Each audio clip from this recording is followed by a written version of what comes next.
ಇನ್ನು ಇತ್ತೀಚಿನ ದಿನಗಳಲ್ಲಿ ವಿಮಾನ ಸಂಚಾರದಲ್ಲಿ ವ್ಯತ್ಯಯ ಆಗೋದನ್ನು ನಾವು ನೋಡ್ತಾ ಇದ್ದೀವಿ. ನೀವೇನಾದರೂ 5 ನಿಮಿಷ ಹೋದರೂ ಅವ್ರು ಒಳಗಡೆ ಸೇರಿಸಲ್ಲ, ಪ್ರಶ್ನೆ ಬೇರೆ.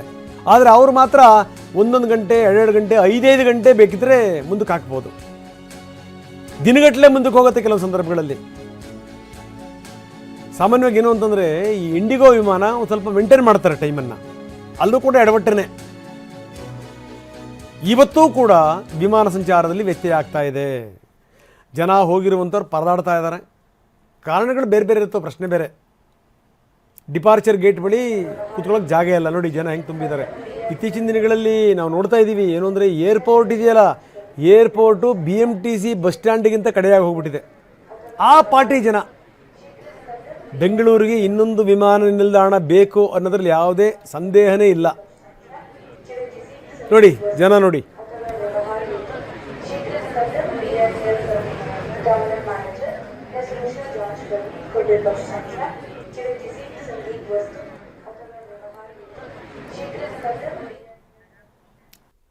ಇವತ್ತು ಕೂಡ ಇಂಡಿಗೋ ವಿಮಾನ ಸಂಚಾರದಲ್ಲಿ ವ್ಯತ್ಯಯ ಆಗಿದೆ. ಕೆಂಪೇಗೌಡ ಏರ್ಪೋರ್ಟ್ನಲ್ಲಿ ಪರದಾಡ್ತಾ ಇದ್ದಾರೆ ಪ್ರಯಾಣಿಕರು.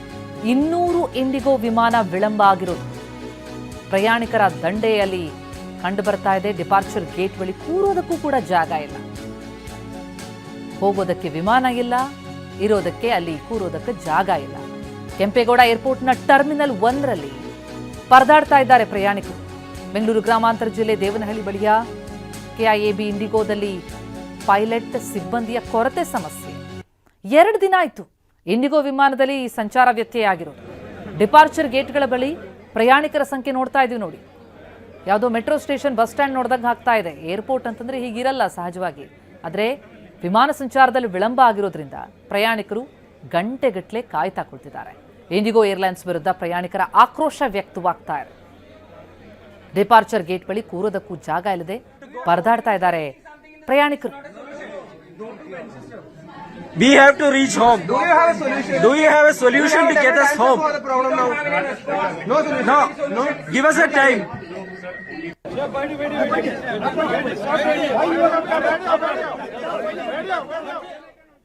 ನಮ್ಮ ರಿಪೋರ್ಟರ್ ನವೀನ್ ಈ ಬಗ್ಗೆ ಇನ್ನಷ್ಟು ಡೀಟೇಲ್ಸ್ ಅನ್ನ ಕೊಡ್ತಾರೆ. ನವೀನ್, ಏನಿದು ಈ ರೀತಿ ಪ್ರಯಾಣಿಕರು ಏರ್ಪೋರ್ಟ್ ನಲ್ಲಿ ಪರದಾಡಬೇಕಾದಂತಹ ಪರಿಸ್ಥಿತಿ? ಇಂಡಿಗೋದಿಂದ ಏನಾದರೂ ಅಪ್ಡೇಟ್ ಲಭ್ಯ ಆಗ್ತಾ ಇದೆಯಾ? 200 ಇಂಡಿಗೋ ವಿಮಾನ ವಿಳಂಬ ಅಂತಂದ್ರೆ ಯಾವಾಗ ಸರಿ ಹೋಗುತ್ತಂತೆ? ಏನೇನು ಸಮಸ್ಯೆ ಕಾಡ್ತಾ ಇದೆ?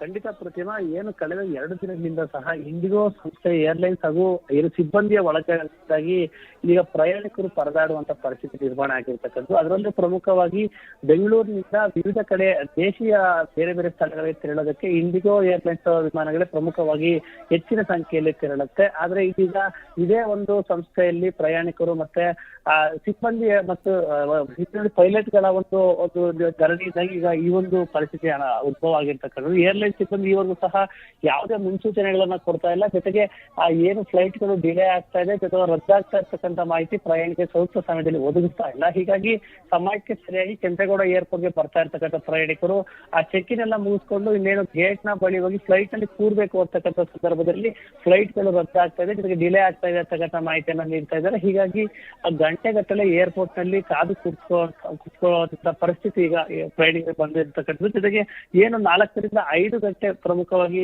ಡಿಲೇ ಆಗ್ತಾ ಇದೆ. ಹೀಗಾಗಿ ಮೊದಲೇ ಏನಂದ್ರೆ ವಿಮಾನದ ಒಂದು ಸಂಚಾರವನ್ನ ಅತಿ ವೇಗವಾಗಿ ಹೋಗ್ಬೋದು ಅಂತ ಪ್ರಯಾಣಿಕರು ಆಯ್ಕೆ ಮಾಡ್ಕೊಂಡು ಬರ್ತಾರೆ. ಆದ್ರೆ ಆ 1000 ರೂಪಾಯಿ ಶುಲ್ಕ ಕೊಟ್ಟರು ಸಹ ಇದು ಸೂಕ್ತ ಸಮಯಕ್ಕೆ ಸರಿಗೆ ತಲುಪೋದಕ್ಕೆ ಆಗ್ತಾ ಇಲ್ಲ ಅಂತಕ್ಕಂಥ ರೀತಿಯಲ್ಲಿ ಪ್ರಯಾಣಿಕರು ಆಕ್ರೋಶವನ್ನು ಹೊರಹಾಕ್ತಾ ಇದ್ದಾರೆ. ಜೊತೆಗೆ ಏನೀಗ ಕೆಂಪೇಗೌಡ ಏರ್ಪೋರ್ಟ್ ನಲ್ಲಿ ಬೆಳಗ್ಗೆ ಅದರಲ್ಲೂ ಸಹ ಏನು ಮುಂಜಾನೆ 4 ಗಂಟೆಯಿಂದ 9 ರಿಂದ 10 ಗಂಟೆವರೆಗೂ ಸಹ ಸಾಕಷ್ಟು ಸಂಖ್ಯೆಯಲ್ಲಿ ವಿಮಾನಗಳ ಹಾರಾಟ ಆಗುತ್ತೆ. ಜೊತೆಗೆ ಜನರು ಸಹ ಹೆಚ್ಚಿನ ಪ್ರಮಾಣದಲ್ಲಿ ಬರ್ತಾರೆ. ಹೀಗಾಗಿ ಏನು ಹೆಚ್ಚಿನ ಒಂದು ಕ್ರೌಡ್ ಆಗ್ತಾ ಇರ್ತಕ್ಕಂಥ ಹಿನ್ನೆಲೆ ಕೂರೋದಕ್ಕೂ ಸಹ ಇವತ್ತು ಕೆಂಪೇಗೌಡ ಏರ್ಪೋರ್ಟ್ ಜಾಗ ಇಲ್ಲ. ಹೀಗಾಗಿ ಪ್ರಯಾಣಿಕರು ಏನು ನಿಂತೆ ವೈಟಿಂಗ್ ಮಾಡ್ತಾ ಇರ್ತಕ್ಕಂಥ ವಿಡಿಯೋಗಳನ್ನ ಸಾಮಾಜಿಕ ಜಾಲದಲ್ಲಿ ಹಾಕಿ ಇಂಡಿಗೋ ಏರ್ಲೈನ್ಸ್ ವಿರುದ್ಧ ತಮ್ಮ ಆಕ್ರೋಶವನ್ನ ಸಹ ಹೊರ ಹಾಕ್ತಾ ಇರ್ತಕ್ಕಂಥ. ಥ್ಯಾಂಕ್ ಯು ನವೀನ್ ತಮ್ಮ ಮಾಹಿತಿಗೆ.